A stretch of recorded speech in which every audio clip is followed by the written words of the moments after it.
Nung pong Sabado, meron po mga, actually linggo, no? Linggo nagbabasa no, nung Sunday, lumabas so tungkol kay John Lloyd. At para humalaman nyo, galing na ho sa amin kung ano talagang story at ano nangyari. Pero bago lahat, panoodin ho natin ito kung ano nangyari nung Sabado ng gabi at 7 o'clock. Watch this. Hey everyone, tonight is, of course, it's May 29, 7 o'clock in the evening. We're in H-Bar in Will Tower, the presence of my lawyer, our lawyer, Attorney Ferdy Domingo, Miss Erin from Shopee, and of course our head of marketing, and of course very creative boss from Shopee, Miss Clarice Yu, and of course our best actor, John Lloyd Cruz. Tonight is a history because he's signing a contract, of course, to be part of the 6-6 Shopee Mega Fiesta show here in GMA7. John Lloyd is signing a contract now para siya mag-guest this coming Sunday sa Araneta Coliseum for guesting, and more to come. Ladies and gentlemen, the signing of contract for Shopee 6-6 John Lloyd. Evidence. Cleared. Yeah. Okay. Naman.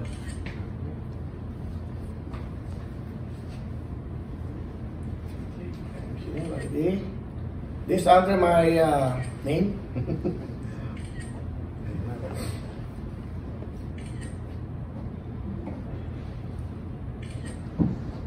This is it. Okay, everyone. Kayong dalawa. Ready? Welcome to your new family, my production. And Shopee, of course. Okay?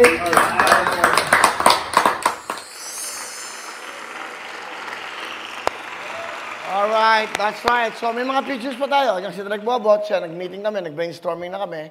Pakita lang natin yung mga pictures pa. Direk, di ba? Yan, no? Yan. Lumabas ka agad sa news. Ayan po, yan, kasama ko si Direk Bobot, which is, that is his director, dyan po sa kabilang channel, no? Yung kanilang Home Sweetie Home. So yan. So marami pa tayong mga pictures yan, di ba? Lumabas na yan sa lahat ng mga news. GMA News, di ba? Sa 24 oras.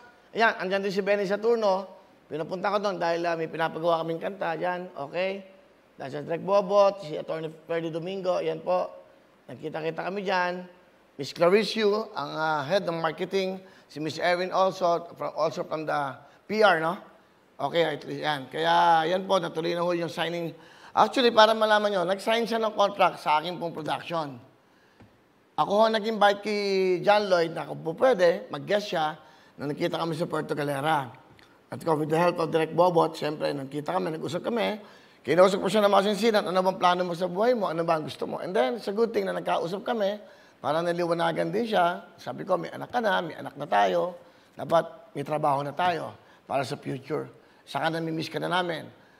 Nung nakita ko si John Lloyd, napaka-humble at nakakatuwa, napaka-mabait. Lahat na nagpapapicture sa kanya, hindi siya suplado. Actually, sa Puerto Galera, iniwan ko siya, kasama niya si Elias, anak niya sa kanyang yaya. Namalengke pa siya. Namalengke pa siya at kumain pa ng fishball doon at siya pa nagluto. So, nakakatuwa itong batang to at sabi ko, itong mga taong itong inspirasyon at itong mga katulad ni John Lloyd, ang dapat na, hindi ba natin sinusuportan at pinanonood. Kaya, Lloydy, maraming salamat sa tiwala mo sa akin, kay Direk Bobot. At of course, nakausap ka na rin ni Miss Annette Gosson, ni Ma'am Annette Gosson. Nakausap kayo, pinag-usap ko kayo. At para malaman nyo rin, with respect kay, of course, sa ABS-CBN, dati niya pong, doon naman kami nanggaling. Nagpaalam din ako kay Mr. Carlo Katigbak. I got the number from Direk Bobot, and then tinexto si Mr. Carlo Katigbak, sir, can I call you? And he's very kind at napakabait.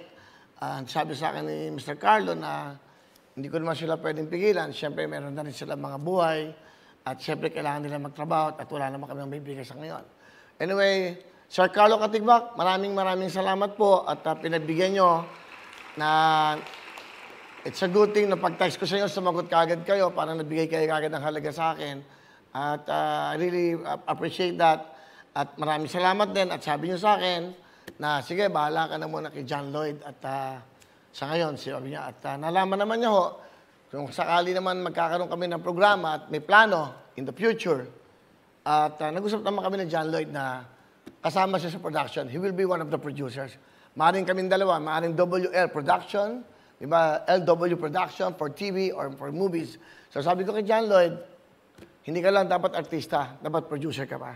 I'll be here for you. Tutulungan kita, Lloydie. At abangan niyo po sa Sunday. Confirm na po. He already signed a contract. At meron ho kaming inaayos. Sana matuloy ito. Kung matutuloy ito, itong ano title niyo ron? Home Sweetie Home? Home Sweetie Home.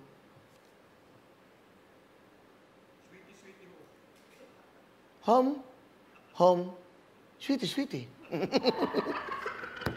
Ang baduy. Sweetie, home. Di ba? Kaya gagawa tayo ng isang magandang masaya para ho.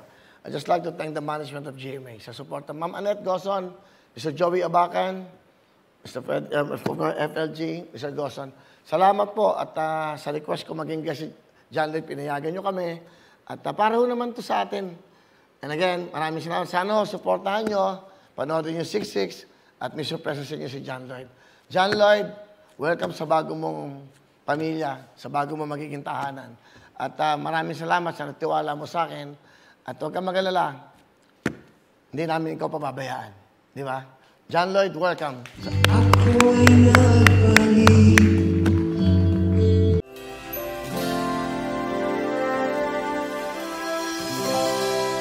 Hello mga kapuso! Ako po si Ipon. Minabati ko unang-una dyan mga kaipo natin, mga kaskwami ko dyan. Nagustuhan nyo ba ang video na to? Marami pa kaming inanda para sa inyo. Mag-subscribe lang sa Wowin YouTube channel. Tsaka, don't forget to hit the, the bell button para lagi kang updated. Yun lang!